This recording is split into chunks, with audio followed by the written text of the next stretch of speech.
नमस्कार दोस्तों, bank Nifty weekly analysis video में आपका स्वागत है।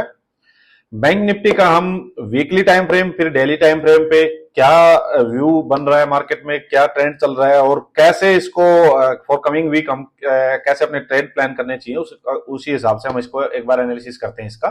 सो चलिए एक बार चार्ट पे देखिए मैं एक बार ये सब एक बार मैं हाइड कर देता हूं। वीकली से पहले एक बार मैं आपको थोड़ी सी चीजें ना डेली टाइम फ्रेम पे दिखाता हूं। देखो अनहाइड करता हूं। देखो ये जो नीचे जो है ये अपना कोविड टाइम था। कोविड टाइम से जो बार बार मैं हर वीडियो में हमने डिस्कस किया हुआ कि ये एक बहुत स्ट्रॉन्ग डिमांड जोन है। ठीक है, अब यहाँ पे क्या हुआ था, ये है मंथली मंथली टाइम फ्रेम में। देखो एक कैंडल, दो कैंडल, तीन कैंडल, चार कैंडल, मतलब 4 मंथ बहुत बड़ी बात होती है। 4 मंथ्स तक बैंक निफ्टी इसी रेंज में रहा। देन फिफ्थ में मतलब अप्रैल में जाके इसने इसका ब्रेकआउट दिया। सो अगर मंथली में कोई ब्रेकआउट मिल रहा है वो भी कंसोलिडेशन के बाद, वो एक बहुत बड़ी बात होती है। उसकी एक इंपॉर्टेंस है, वो बहुत ज्यादा होती है। टाइम फ्रेम जितना बड़ा होगा उसकी इंपॉर्टेंस उतनी ज्यादा हो जाएगी। सो ये ब्रेकआउट हुआ है। अब इस ब्रेकआउट का फेल होना का मतलब है कि इस कैंडल का लो 46,680, मतलब अराउंड अराउंड 46,600 के करीब आप लगाओ। इसके नीचे बैंक निफ्टी का क्लोज होना किसी मंथली कैंडल में, तब जाके हम कह सकेंगे कि बैंक निफ्टी जो है वो वीक साइड जा चुका है, टोटल बेरिश हो चुका है। सो वो लगता नहीं होना ब्रेकआउट हुआ। ब्रेकआउट हो गया, एक ये जो कैंडल इनसाइड कैंडल बनी, मंथली में इनसाइड कैंडल बनी, न्यूट्रल टाइप कैंडल है ये। अब इस मंथ में बेस्ट क्या होगा कि इस न्यूट्रल कैंडल का और इसका, इन दोनों का हाई के ऊपर ये कैंडल क्लोज हो जाए। इन दोनों के हाई के ऊपर ये कैंडल क्लोज हो जाए, वो बेस्ट व्यू होगा। फिर मार्केट जो हो टोटल बुलिश साइड में मार्केट है, उसमें कोई दिक्कत नहीं। देखो आपको देखने से पता लग रहा होगा कि ट्रेंड जो हो कितना बढ़िया अब ट्रेंड का ही आपको दिखाई दे रहा है। यहाँ पे देखो कितनी जबरदस्त बढ़िया से एक ये ट्राइंगल पैटर्न बन गया और अब इसका ये ब्रेकआउट हुआ है, इसकी ये कंफर्मेशन भी दे देगा ये। तो मार्केट फिर लॉन्ग टाइम के लिए आप सब कह सकते हो कि अच्छे खासे अप ट्रेंड के लिए मार्केट रेडी है यहाँ से। तो ये तो हो गया मंथली का। अभी चलो डेली ना वीकली टाइम फ्रेम पे चलते हैं। देखो वीकली टाइम फ्रेम में आप देखोगे बैंक निफ्टी ने, अब देखो कितना बढ़िया स्ट्रक्चर बना हुआ है। यहाँ से मार्केट चली अपसाइड गई। ठीक है, ये फिर हो गया यहाँ पे सप्लाई जोन। यहाँ मार्केट नीचे आई, इसके कंपैरिजन में हायर लो बनाया, मार्केट वापस गई, इसी को रिटेस्ट किया, फिर वापस थोड़ा नीचे आई, एक हायर लो बनाया, फिर मार्केट अपसाइड गई। इसको ब्रेक करना चाहा मार्केट ने, इसको ब्रेक भी किया बट उतना अच्छा खासा ब्रेक हुआ नहीं। ऊपर से सेलर्स ने फिर जोर लगाया, मार्केट फिर नीचे आ गई, फिर हायर लोज बनाए। इस बार मार्केट ने ब्रेक कर दिया, ब्रेक करके अपसाइड भी गई मार्केट और काफी अपसाइड तक भी गई।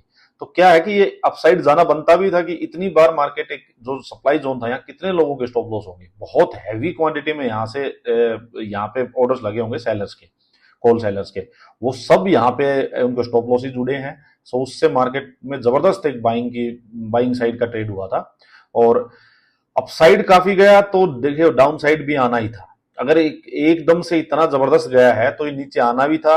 अब मार्केट को चाहिए होता है, मैं आपको एक चीज बताता हूँ, कभी भी नोट करना, मार्केट को कोई ना कोई बहाना चाहिए होता है। मार्केट मान लो बहुत ज्यादा उड़ चुकी है तो उसको नीचे आने के लिए ना कोई बहाना हुआ, वो कोई ना कोई न्यूज आएगी, चाहे वो कोई छोटी मोटी कोई वॉर की न्यूज आ जाए या कोई आरबीआई से रिलेटेड आ जाए, कुछ भी आ जाएगी, चाहे बाहर की या यहाँ की, कोई ना कोई न्यूज आएगी। अभी भी क्या हुआ, अभी भी अपनी मार्केट में क्या हुआ, ये इलेक्शन टाइम वाली न्यूज थी, ये न्यूज आ गई।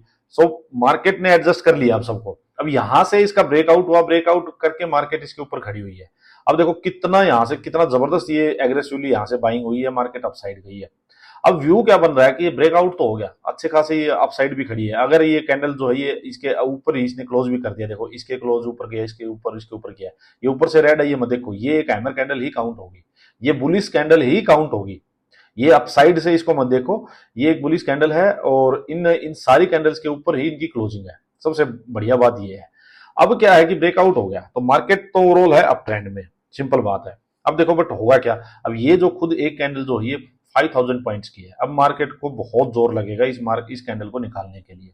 सिंपल बात क्या है कि ये कोई वही मशीन से तो चलती नहीं है, बायर सेलर्स का गेम है।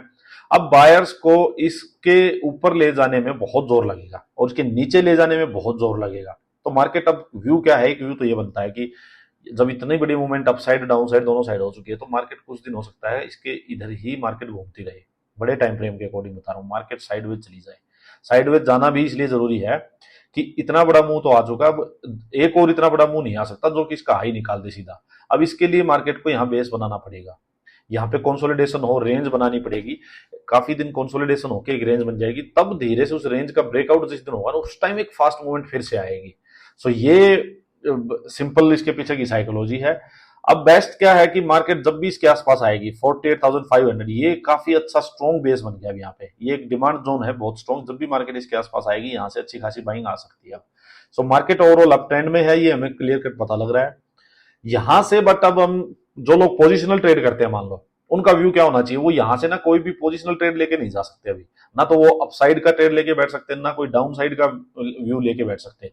ये अपर एज जो इसका 51,000 है, ये है प्रॉपर सप्लाई जोन, और ये यहां से 48,500 ये है इसका डिमांड जोन।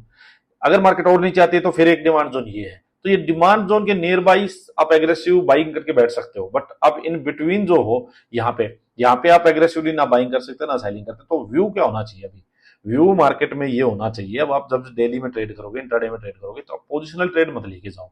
सिंपल कहानी ये है इसकी, मेरे बताने का पर्पज ये है कि पोजिशनल ट्रेड मत लेके जाओ, अपना मॉर्निंग में बाई किया, इवनिंग में अपना काट दो। अगर पोजिशनल ट्रेड लेके जा रहे हो तो इस टाइप का लेके जाओ, मान लो आपने सुबह कॉल सेल कर दी और आपको उसी दिन में 200-300 पॉइंट प्रॉफिट में बैठे हो आप, और फिर आपका प्राइस एक्शन डेली के हिसाब से लग रहा है कि बेरिश ही है, तो आप लेके बैठ जाओ। बट आप बिल्कुल एक फास्ट ट्रेड जो है उसको मत लेके जाना कि आप इवनिंग में आपने कोई ट्रेड लिया और उसमें आप कोस्ट टू कोस्ट चल रहे हो और आप पोजिशनल ट्रेड लेके चले गए, क्योंकि यहां से ना बायर्स की मार्केट है ये, ना सेलर्स की मार्केट है अभी। सिंपल बात समझना, बायर्स की मार्केट अब तब बनेगी है जब यहाँ पे थोड़ी कंसोलिडेशन होगी, यहाँ मार्केट रुकेगी। जब मार्केट रुकेगी तो बायर्स को थोड़ा और कॉन्फिडेंस आएगा, बड़े प्लेयर्स इसमें धीरे धीरे अपनी पोजीशंस बनाना स्टार्ट करेंगे, कंसोलिडेशन होगी, उसका अपसाइड ब्रेक होगा, तब जाके मार्केट वापस बायर्स की बनेगी। अभी अभी मार्केट में एग्रेसिव बाइंग वाला सीन नहीं है कोई भी, क्योंकि मार्केट में ऊपर रेजिस्टेंस और नीचे सपोर्ट, दोनों चीजों मार्केट बीच में फंस चुकी है। सिंपल कहानी ये है। अब चलते हैं एक बार डेली टाइम फ्रेम पे। देखो डेली टाइम फ्रेम पे क्या है, मैं इसको एक बार निकाल देता हूं। देखो डेली टाइम फ्रेम पे क्या हो रहा है मार्केट में, आप देखोगे मार्केट अच्छी खासी कोई प्रॉब्लम नहीं है मार्केट में, और बिल्कुल अप ट्रेंड में ही है। डेली में भी आप देखोगे तो वही हायर लोज और हायर हाइज बनते जा रहे हैं मार्केट ने, इसके कंपेरिजन में देखो हायर हाई भी बना दिया है।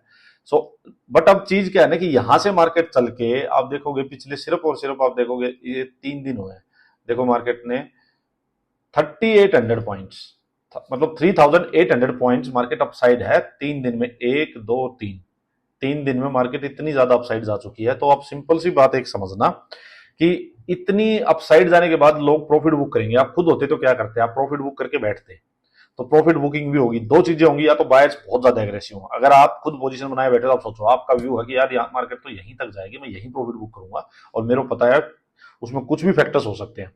आप तो एक छोटे प्लेयर हो, रिटेलर्स हो, तो आपसे मार्केट मूव नहीं होगी। आप सोचो बहुत बड़े प्लेयर हो तो आपके पास सारी न्यूज भी होंगी, हर चीज होगी आपके पास।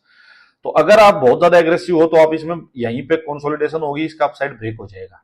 देखो सिंपल बात, कंसोलिडेशन होगी, उसका रीजन ये है कि कुछ लोग एग्जिट भी करेंगे अपनी पोजीशंस को, कुछ यहाँ सेलिंग की पोजीशन बनाएंगे, तो यहाँ बायर्स भी सेलर्स भी दोनों अपनी धीरे धीरे पोजीशन थोड़ी थोड़ी बनाते रहेंगे, कुछ निकलते रहेंगे, तो यहाँ कंसोलिडेशन चलती रहेगी। फिर अगर बड़े प्लेयर्स इसमें इंटरेस्टेड हैं इसको और अप साइड ले जाने में, तो उस कंसोलिडेशन का अपर साइड ब्रेकआउट हो जाएगा। एक कंडीशन तो ये बनती है यहाँ से चलने की। दूसरी कंडीशन ये बनती है कि यार बहुत ज्यादा अपसाइड मूव हो चुका है, लोग प्रॉफिट बुक करेंगे, प्रॉफिट बुक करने से यहाँ मार्केट नीचे आएगी, कुछ सेलिंग की पोजीशन बनेगी तो मार्केट नीचे आएगी, नीचे आएगी तो एक हायर लो बनेगा, जो हायर लो बनेगा वहां पे आपको प्राइस एक्शन बाइंग साइड का दिखे, तब आप एग्रेसिव बाइंग में जा सकते हो, आप पोजिशनल ट्रेड लेके बैठ सकते हो। सिंपल कहानी ये है। इन बिटवीन क्या है, आप वेट करना, आप कैसे प्ले करोगे, हर दिन जैसे आज का है, इसका डे हाई और इसका लो, ये बहुत इंपॉर्टेंट है, इनको आप नोट करके रखो। मार्केट अगर कंसोलिडेशन देके अब साइड ब्रेक करती है, कंसोलिडेशन देके डाउन साइड ब्रेक करती है, तो आप उसी अकॉर्डिंग अपनी ट्रेड लो। अदरवाइज क्या है, अपर पार्ट रेजिस्टेंस, नीचे पार्ट सपोर्ट, रेजिस्टेंस के पास कोई रेंज मिलती है, रेंज का डाउन साइड ब्रेक होता है, तो आप अपना रिवर्सल का ट्रेड ऊपर से प्ले करो, और अगर सपोर्ट के पास कोई रेंज मिलती है और अपसाइड ब्रेक होता है तो आप उसका बाइंग साइड का ट्रेड लो। बट मैं आपको एक चीज बोलूंगा, बाइंग साइड के ट्रेड को में क्वांटिटी कम रखना, स्टॉप लॉस ठीक रखना। सेलिंग के ट्रेड में आपको हो सकता है अच्छा खासा ट्रेड भी मिल जाए, क्योंकि बहुत अपसाइड जा चुकी है, तो बाइंग साइड में थोड़ा डर लगेगा। सिंपल कहानी ये है।